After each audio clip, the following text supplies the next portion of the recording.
American Natividad on Lakeshore near Royal York. It was here early this morning that a grandfather and his 2 grandkids were found safe after a 14-hour ordeal. Police searched for the man who was a 70-year-old man from Newmarket with concerns that he may have been ill and gotten lost. Now, in the middle of the night, OPP issued an Amber Alert, and as expected, some weren't happy about it, raising questions about whether the system needs to be changed.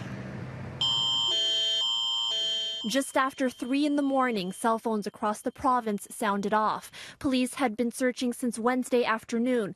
The alert sent after YRP say they spent hours exhausting all avenues, and the concern for the children's safety became critical. Working in concert with the OPP throughout the course of this investigation, eventually their criteria were met for an Amber Alert, and that button was pressed up in Aurelia. But with the alert came the now expected onslaught of complaints to 911. 911, can you please fire ambulance?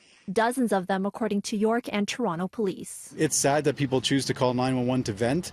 There's nothing much we can do about them other than go around and charge them if we so desired for abusing the system. I can tell you that when it comes to missing kids, we're going to do everything that we can to find them.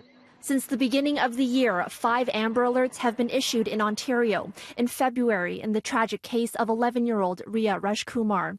A month later, for a 5-year-old in Markham. Then again in April and in May. In each case, police stressed the alerts were carefully thought out and integral in locating the children, with all but one found safe. In yesterday's case, York police say a Toronto officer saw the alert and spotted the grandfather's vehicle.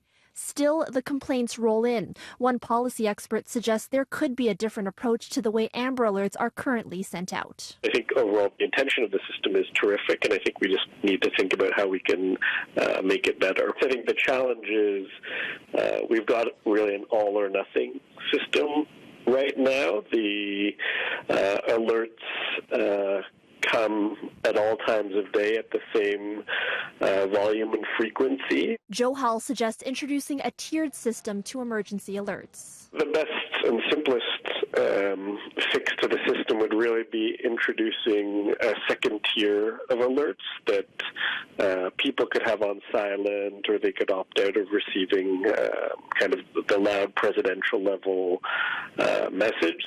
While events like imminent natural disasters would be top tier. So I think that's probably the smartest and easiest fix to the system, and that's similar to what they do in the United States. In its most recent release of Amber Alert best practices, the U.S. Department of Justice notes messages are an opt-out system and trigger emergency tones on cell phones, so Amber Alert coordinators should carefully consider the time of day and area for which alerts are being activated.